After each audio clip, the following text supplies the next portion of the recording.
कैसे काम करता है। नमस्ते और हमारी बेसिक फाइनेंशियल एजुकेशन सीरीज के चैप्टर नंबर 4 में आपका स्वागत है। आज इस एपिसोड में हम शेयर मार्केट की दुनिया में गोता लगाएंगे। बहुत से लोग शेयर मार्केट को जुआ समझते हैं और इसी कारण से शेयर मार्केट में इन्वेस्ट नहीं करते हैं। लेकिन जब आपको यहाँ के बारे में सही जानकारी होगी, ये किस तरीके से काम करता है और यहाँ पैसा बनाने के कितने सारे ऑप्शंस मौजूद है, तो फिर आप भी स्टॉक मार्केट में निवेश जरूर करना चाहेंगे। इस एपिसोड में हम बात करेंगे कि स्टॉक मार्केट किस तरीके से काम करता है, इसकी संरचना क्या है, कितने प्रकार के स्टॉक्स होते हैं और भी कई चीजें। चाहे आप एक नए इन्वेस्टर हो या एक सीजन्ड मार्केट प्लेयर हो, ये वीडियो आपको हर तरह की जानकारी से लैस करेगा। हम डाइवर्सिफिकेशन, रिस्क मैनेजमेंट और इन्वेस्टमेंट में लोगों के द्वारा आमतौर पर जो गलतियां की जाती हैं उसके बारे में भी बात करेंगे। तो चलिए इस एपिसोड को शुरू करते हैं। शेयर मार्केट किस तरीके से काम करता है। शेयर मार्केट एक ऐसी जगह है जहां पे कि लोग पब्लिकली ट्रेडेड कंपनीज के शेयर खरीदते हैं। बिजनेसेस शेयर मार्केट में पूंजी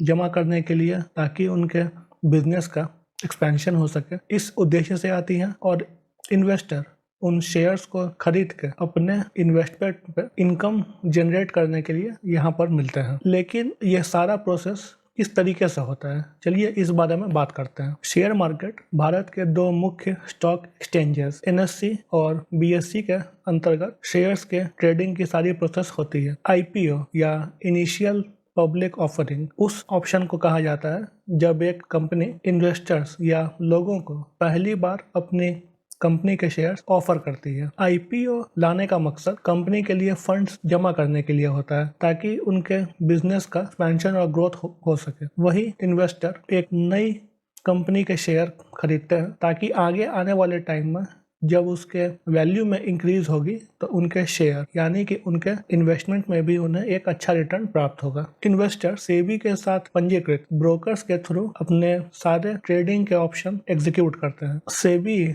और साथ में उसके रजिस्टर्ड ब्रोकर्स के थ्रू काम करने से यह सुनिश्चित होता है कि सारे लीगल फॉर्मेलिटीज का पालन हो सके और किसी भी प्रकार के फ्रॉड से जनता को बचाया जा सके। एक कंपनी के स्टॉक की कीमतें डिमांड, सप्लाई, कंपनी के रिसेंट परफॉर्मेंस और इन्वेस्टर के सेंटिमेंट के अनुसार शेयर्स के प्राइसेस ऊपर या नीचे होते हैं। इसके अलावा इकोनॉमी में कोई बड़े चेंजेस या किसी भी प्रकार के ग्लोबल इवेंट या फेनोमेना का भी शेयर मार्केट पर असर पड़ता है, क्योंकि आज के दिन में पूरी दुनिया एक सप्लाई चेन की तरह है। किसी भी देश में एक घटना होती है तो उसके दूरगामी परिणाम आपको अपने देश में भी महसूस होंगे। शेयर मार्केट में रेगुलेटर और तरह तरह के पार्टिसिपेंट सेबी यानी securities exchange board of India की ये जिम्मेदारी है कि मार्केट ट्रेडिंग के अनुसार लिए गए फैसले और कानूनों के अंतर्गत काम करें। सेबी का काम शेयर मार्केट पर पैनी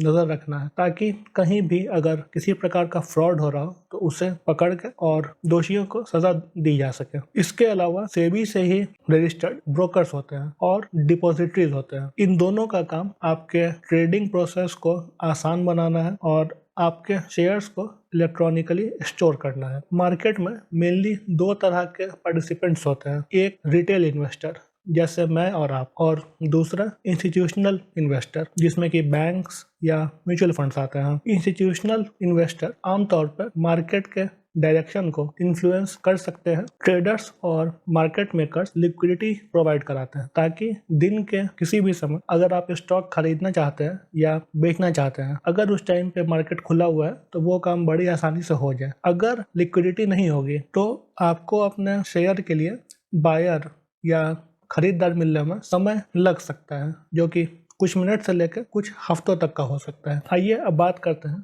मार्केट की संरचना के बारे में, यानी कि प्राइमरी मार्केट और सेकेंडरी मार्केट। प्राइमरी मार्केट वो जगह है जहां पे कि कंपनीज अपने IPO को प्लेस करती है, ताकि इन्वेस्टर फर्स्ट टाइम कंपनी के शेयर्स को बाई कर सके। जब IPO की लिस्टिंग होती है और शेयर्स की खरीद बिक्री होती है तो उस समय स्टॉक एक्सचेंजेस का कोई रोल नहीं होता है। उस समय आपको कंपनी से ही डायरेक्टली शेयर्स अलॉट किए जाते हैं। एक बार जब IPO का प्रोसेस पूरा हो जाता है और कंपनी के शेयर्स प्राइमरी मार्केट से निकल के सेकेंडरी मार्केट में आ जाते हैं तो फिर बाकी सारे प्रोसेस उन शेयर्स के साथ हो सके। बेसिकली सेकेंडरी मार्केट वो जगह है जहाँ पे कि डे टू डे बेसिस पे एक्सचेंजेस और ब्रोकर्स के थ्रू हर तरह के इन्वेस्टर शेयर्स की खरीद बिक्री कर सकते हैं।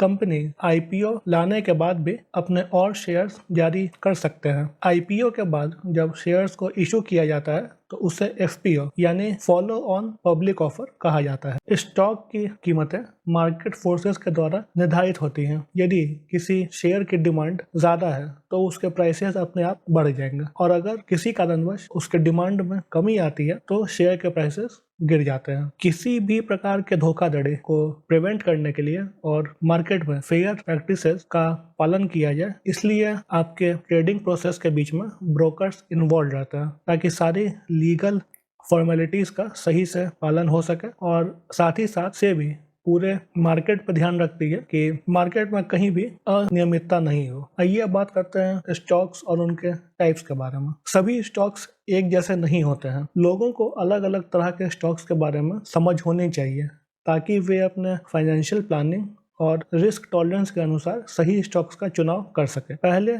बात करते हैं लार्ज कैप स्टॉक्स के बारे में। लार्ज कैप स्टॉक उन कंपनी के स्टॉक्स होते हैं जो कि मार्केट कैपिटलाइजेशन के अनुसार टॉप 100 कंपनीज होती हैं और इनके मार्केट में जो पोजीशन है वो रिलेटिवली स्टेबल होते हैं। बहुत सारे केस में किसी फील्ड के जो मार्केट लीडर्स होते हैं वो इन लार्ज कैप कंपनीज का पार्ट बनते हैं, जैसे Reliance industries, HUL, Infosys, TCS etcetera.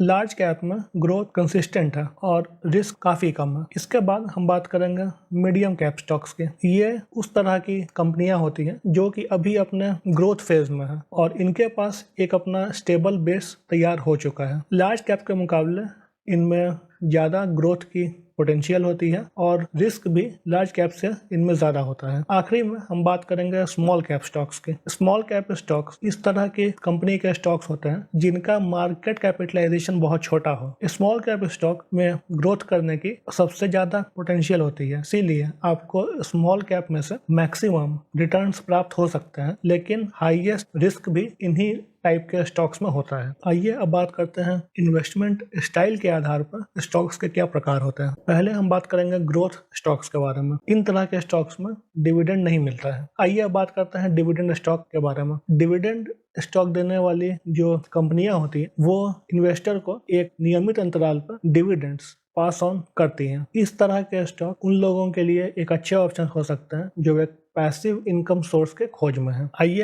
अब बात करते हैं ब्लू चिप स्टॉक्स के बारे में। ब्लू चिप स्टॉक्स उस तरह की कंपनीज को कहा जाता है जिनकी पोजीशन मार्केट में रिलेटिवली स्टेबल है और एक तरीके से वे अपने फील्ड के लीडर्स होते हैं। इसके बाद हम बात करेंगे साइक्लिकल वर्सेस डिफेंसिव स्टॉक्स के बारे में। साइक्लिकल स्टॉक मार्केट साइकिल्स के अनुसार काम करते हैं। जैसे अगर इकोनॉमी में ग्रोथ का फेज हो तो इंफ्रास्ट्रक्चर पर आपके गवर्नमेंट का पूरा ध्यान होता है। इस केस में इंफ्रास्ट्रक्चर से रिलेटेड जितनी भी कंपनीज के शेयर्स होंगे, जैसे स्टील के, सीमेंट के, कंस्ट्रक्शन के, तो उन तरह के स्टॉक्स में आपको अच्छी ग्रोथ देखने को मिलेगी। और डिफेंसिव स्टॉक्स कंपनी में आप इन्वेस्ट करते हैं क्योंकि आपका रिस्क टॉलरेंस कम है। इकोनॉमी के साइकिल के अनुसार डिफेंसिव स्टॉक्स के ग्रोथ पर ज्यादा असर नहीं पड़ता है और वे रिलेटिवली स्टेबल रहते हैं। इन्वेस्टमेंट करने के लिए आपके पास प्राइमरीली दो ऑप्शंस हैं, डायरेक्ट इन्वेस्टिंग या म्यूचुअल फंड के थ्रू। दोनों के अपने फायदे और